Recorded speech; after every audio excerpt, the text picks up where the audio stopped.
నమస్తే, welcome to frankly with Telakapalli. సమకాలీన రాజకీయ అంశాలు, లేటెస్ట్ పొలిటికల్ అప్డేట్స్ అందించడానికి మనతో పాటుగా గెస్ట్ ఎడిటర్ తెలకపల్లి రవి గారు సిద్ధం కూడా. రవి గారు నమస్తే సార్. నమస్తే వర్మ సార్, పుష్కరాలపై పవన్ కళ్యాణ్ గారు సమీక్ష, ముందు జాగ్రత్తలకే పిలుపు, అధికారులపై కూడా కొన్ని అంశాల్లో సీరియస్ అయింది. పుష్కరాలు అనేసరికల్లా గతం 12 సంవత్సరాల క్రితం జరిగిన అంశం, అది పెద్ద ఆందోళన, రాజకీయ పరంగా పెద్ద ఎత్తున చర్చ జరిగిన నేపథ్యం అయితే మనం చూసాం. ఈసారి చాలా జాగ్రత్తలు తీసుకోవాల్సిన అవసరం ఉంది, ప్రజల ప్రాణాలకు సంబంధించిన అంశం కాబట్టి. మరి ఈ నేపథ్యంలో పవన్ కళ్యాణ్ గారు అక్కడ వెళ్ళి అధికారులతో సమీక్ష చేయడం చాలా ఆసక్తికరమైంది కదా, అవసరమైంది కూడా.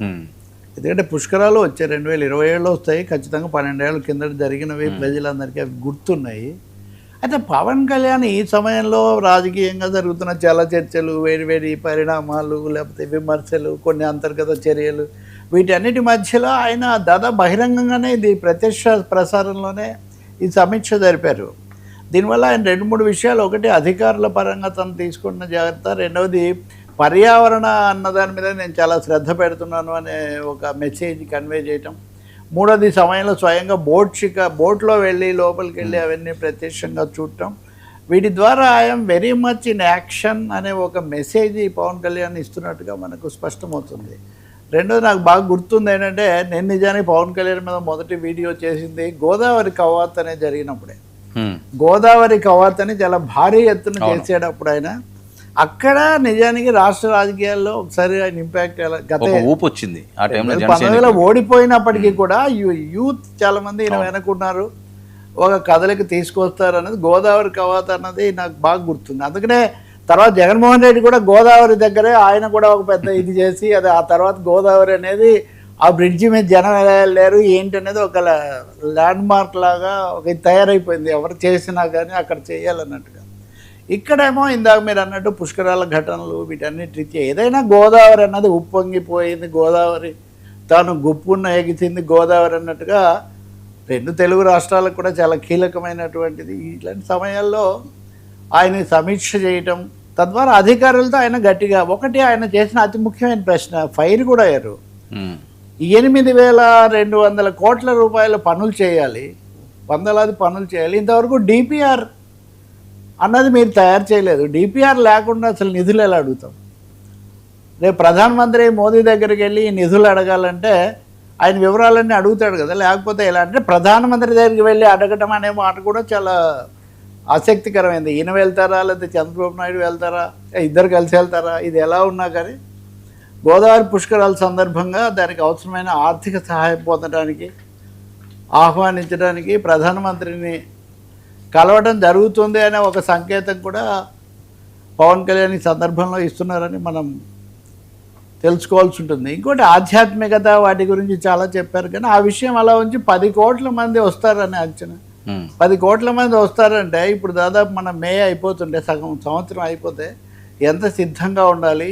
ఈ ఆలస్యం, అలసత్వం మంచిది కాదు అన్నటువంటి పద్ధతిలో ఆయన కొంచెం తీవ్రంగా స్పందించారు. రెండవది, గత పుష్కరాలప్పుడు జరిగిన ఘటనలు లాంటివి పునరావృతం కాకూడదు అని 1-2 సార్లు ఆయన నొక్కి చెప్పినట్టుగా కూడా మనం మీడియాలో చూస్తున్నాం. ఇది కొంచెం ధైర్యంగా చెప్పినట్టే లెక్క, ఎందుకంటే అపశృతులు లేదా అపశృతులు జరుగుతాయి, దానికి కారణాల మీద రకరకాల అభిప్రాయాలు ఉంటాయి.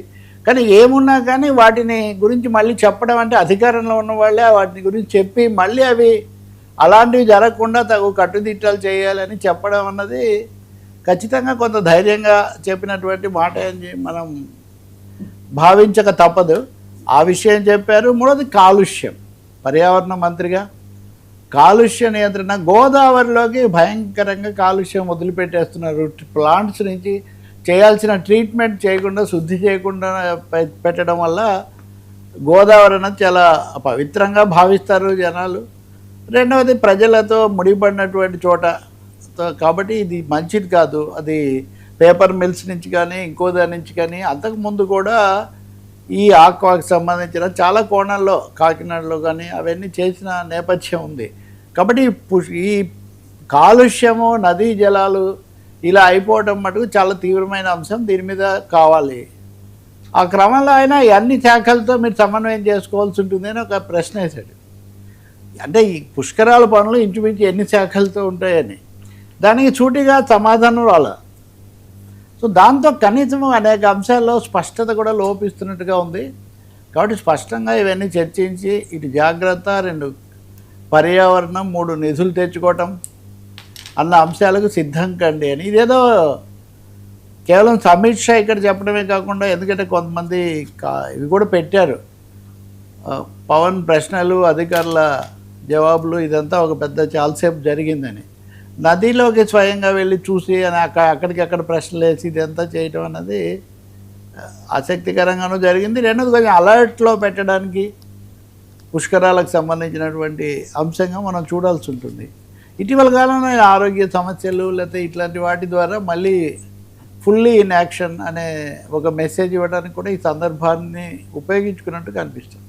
మనం చూస్తే దీనికంటే ముందు ఆ తిరుపతి దగ్గర పాత ఎమ్మెల్యే, ఆయన వేరే కదా, ఆయన తిరుపతి కాదు, ఆ ఎమ్మెల్యే మీద అతని విప్ పదవి నుంచి చేయటం కానీ, అరవ శ్రీధర్ మీద అతని పదవి నుంచి అతను రాజీనామా చేయాల్సిన పరిస్థితి రావడం కానీ, ఇంకో చోట కూడా తగిన జాగ్రత్తలు తీసుకోనని ఎమ్మెల్యేలకు చెప్పడం కానీ, ఇప్పుడు బందర్లో మచిలీపట్నంలో నిజానికి కొంచెం సీరియస్ కదా, ఎంపీ వీళ్ళ జనసేన ఎంపీగా ఉన్న ఆయన బాలశౌరి ఆ ఇంటిని ఎవరిని అడిగి కూల్చేశారు అంటే అధికార యంత్రాంగంలో మార్పు రావాలి.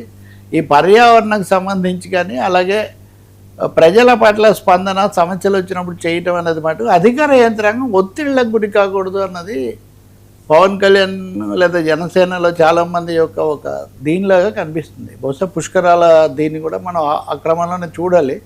సాంకేతికంగా కూడా చాలా వివరాలు ఈ సందర్భంగా విడుదల చేశారు, ఎంతమంది ఎట్లా చేయాలి, ఎంతమంది వస్తారు, ఇలాంటివన్నీ. బహుశా ఇంకోసారి ఆయన పుష్కరాల మీద సమీక్ష కూడా చేయొచ్చు. నిజంగా ఆయన ఈ అంశం మీద వెళ్తే ఇక్కడ రాజకీయ పాలనాపరమైన కోణం ఉంది, రెండవది మామూలుగా భక్తి ప్రపత్తులు, ఆధ్యాత్మికం, ఆయన చెప్పే సనాతనం, అప్పటి గోదావరి కవాతు నుంచి ఇప్పుడు కొంచెం సనాతన కవాతు వైపు వచ్చినటువంటి ఒక పరిస్థితి కూడా ఉంది. ఇవన్నీ ఎలా ఉంటాయో మనం చూడాలి. అయితే ఆరోగ్యం గురించి కూడా ఈ విపరీతమైన ఒత్తిడి వచ్చినప్పుడు ఇంకొంచెం జాగ్రత్త తీసుకోవాల్సి ఉందని అటు వైద్యులు కానీ ఇటు వీళ్ళు కానీ శ్రేయోభిలాషులు చెప్పిన ఇది కూడా ఒకటి ఉంది.